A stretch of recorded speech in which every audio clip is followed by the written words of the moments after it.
दर्शकबिन नमस्कार। सदाको जस्तै मैले आज हजुरहरुसँग एउटा नতুन भिडियो लिएर आएको छु। यो भिडियो हो कि गोर्खा सर्टिफिकेट हजुरहरुले कसरी एप्लाई गर्नुहुन्छ। म आज यो भिडियोमा हजुरहरुलाई देखाउँछु। हेर्नुस्, हजुरहरुले गोर्खा सर्टिफिकेट एप्लाई गर्दाखेरि क्रोम ब्राउजरमा गएर एप्लाई नगर्नु होला, मोजिला फायरफक्समा एप्लाई गर्नु। अब म फायरफक्समा जाँदै छु। हेर्नुस्, फायरफक्समा गएर हजुरहरुले यहाँ ई-डिस्ट्रिक्ट एमट्रन भनेर हजुरहरुले यहाँ टाइप गरिदिनु होला। हेर्नुस्, मैले यहाँ ई-डिस्ट्रिक्ट एमट्रन कपी गरेर राखेको थिएँ, पेस्ट गरेपछि एन्टर हान्ने बित्तिकै मेरो अगाडि नतुन एउटा इन्टरफेस ओपन भयो। जब यस्तो इन्टरफेस ओपन हुन्छ, त्यहाँबाट मैले यो माथिकै लिंकमा ई-डिस्ट्रिक्ट एमट्रन भनेर लेखेको लिंकमा मैले क्लिक गर्छु। जब मैले ई-डिस्ट्रिक्ट एमट्रन भनेर लेखेको लिंकमा क्लिक गर्छु, त्यसपछि हेर्नुस् मेरो अगाडि नतुन अर्को एउटा इन्टरफेस ओपन हुन्छ। जब यस्तो आयो, हेर्नुस् यहाँ यो एडभान्समा क्लिक गरेपछि यहाँ एक्सेप्ट एन्ड रिस्क कन्टिन्यू, यहाँ यतिमा क्लिक गरेपछि नतुन एउटा पोर्टल ओपन हुन्छ। त्यो पोर्टल ओपन भएपछि हजुरहरुले त्यहाँ युजर आइडी अर्थात हजुरहरुले ई-डिस्ट्रिक्टमा जब अकाउन्ट बनाउनु पर्छ, त्यो हजुरहरुले अगाडि नै अकाउन्ट बनाएको हुनुपर्छ। त्यसपछि हजुरहरुले यहाँ क्लिक गर्नुपर्छ ई गभर्नेन्स सर्भिसमा क्लिक गरेपछि नतुन एउटा फेरि पोर्टल ओपन भयो। यो पोर्टल ओपन भएपछि हजुरहरुले यहाँ स्क्रिन नेम हाल्नुपर्छ। इमेल आइडी हाल्नुपर्छ, त्यहाँबाट स्क्रिन नेम हाल्नुपर्छ र लगइन गर्नुपर्छ। अब म मेरो स्क्रिन नेम हाल्दै छु। हेर्नुस्,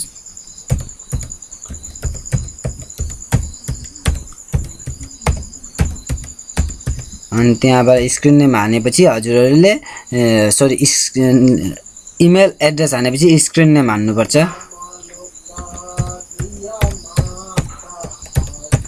अब हजुरहरुले यहाँ हाल्नुपर्छ स्क्रिन नेम हजुरहरुले आफ्नो जुन स्क्रिन नेम बनाउनु भएको हुन्छ त्यो स्क्रिन नेम हाल्नुहोस्। अब म मेरो स्क्रिन नेम हाल्छु।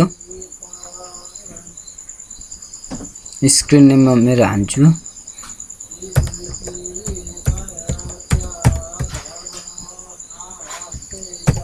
अब हेर्नुस्, म लगइन गर्छु।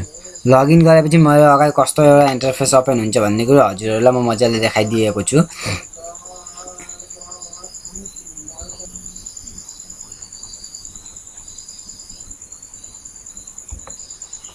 हेर्नुस्, मेरो अगाडि यस्तो एउटा इन्टरफेस ओपन भयो। जब मेरो अगाडि यस्तो एउटा इन्टरफेस ओपन भयो, त्यहाँबाट हजुरहरुले सबसे यहाँ सेलेक्ट भनेर लेखेको छ, यसमा क्लिक गर्नु होला। यसमा क्लिक गरेपछि GO भनेर लेखेपछि हेर्नुस् गोर्खा कम्युनिटी सर्टिफिकेट, यहाँ यसमा क्लिक गर्नु होला। यसमा क्लिक गरेपछि यता गो भन्ने अप्सन छ, यो गो भनेको अप्सनमा क्लिक गर्नुपर्छ। जब यो गो भनेको अप्सनमा क्लिक गर्नुभयो, त्यसपछि यहाँ हेर्नुस् गोर्खा सर्टिफिकेट यता छेउमा अनलाइन भनेर लेखेको छ, एप्लाईको तल अनलाइन छ, यो अनलाइनमा क्लिक गर्नु होला। यो अनलाइनमा क्लिक गरेपछि सबमिट अनलाइन, यो सबमिट अनलाइनमा क्लिक गर्नु होला। जब सबमिट अनलाइनमा क्लिक गरेपछि हजुरहरुलाई नतुन एउटा पेजमा रिडाइरेक्ट गर्छ। त्यो पेजमा चाहिँ हजुरहरुले आफ्नो नाम, एप्लिकेसन नेम, आफ्नो DOB हालेर सबै फिलअप गर्नुपर्छ। अब हेर्नुस्, म यो अन भएपछि म हजुरहरुलाई देखाउँछु। एकछिन मैले पोस्ट गर्छु, यो अलिक नेटवर्कको असुविधा छ यहाँ। ल हेर्नुस्, यस्तै आयो। अब हजुरहरुले आफ्नो नाम यहाँ हाल्नुपर्छ, जस्तो KRISHN कृष्ण, मैले मेरो नाम हाने। अब जेन्डर हाल्नुपर्छ। हजुरहरु मेल फिमेल के हो त्यो जेन्डर हाल्नुपर्छ। मेल फिमेल हो यस्तै जेन्डर हाल्नुभयो। त्यसपछि हजुरहरुले स्क्रोल गर्दै आउनुस्।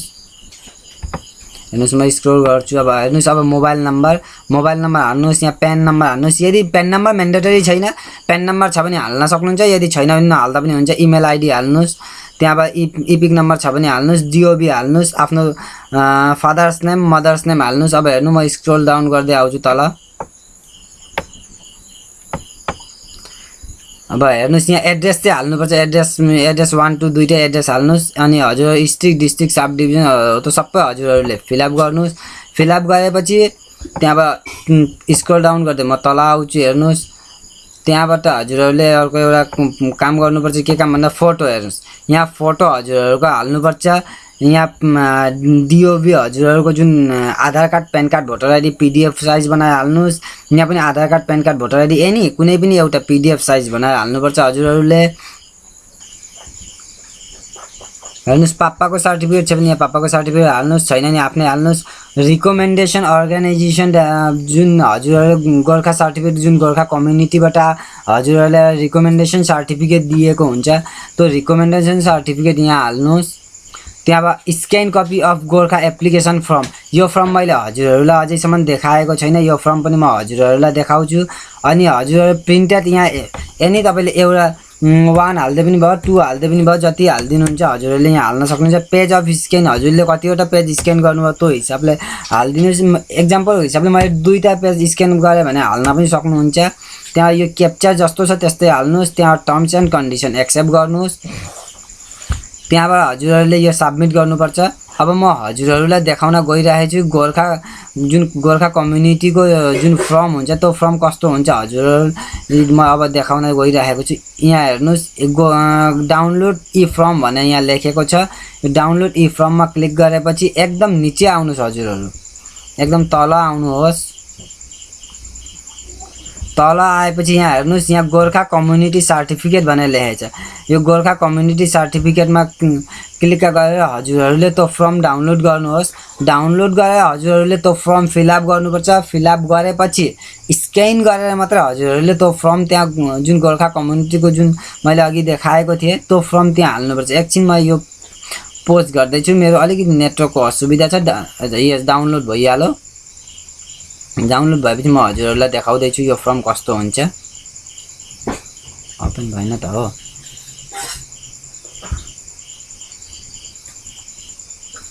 एकछिन डाउनलोड भइसकेकै छैन। हजुर डाउनलोड भइसक्यो। ल हेर्नुहोस् गोर्खा कम्युनिटी सर्टिफिकेटको फर्म यस्तो हुन्छ। म हजुरलाई अलिकति जुम गरेर देखाउँछु है। हेर्नुहोस् यो हो। हजुरहरूले यहाँ आफ्नो नाम लेख्नुहोस्। अन्त यहाँ एप्लिकेसन यहाँ निचे एप्लिकेसन मोबाइल नम्बर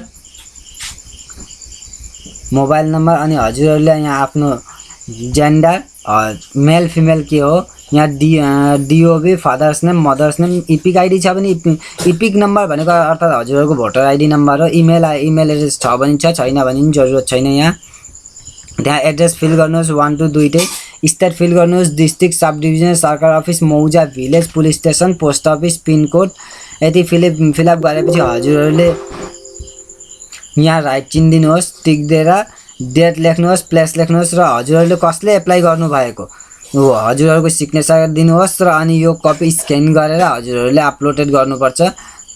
म हजुरहरूलाई कहाँ अपलोडेड गर्नुपर्छ देखाइदिँदैछु। यहाँ uploaded scan copy of the application form यहाँ अपलोड गर्नुहोस्।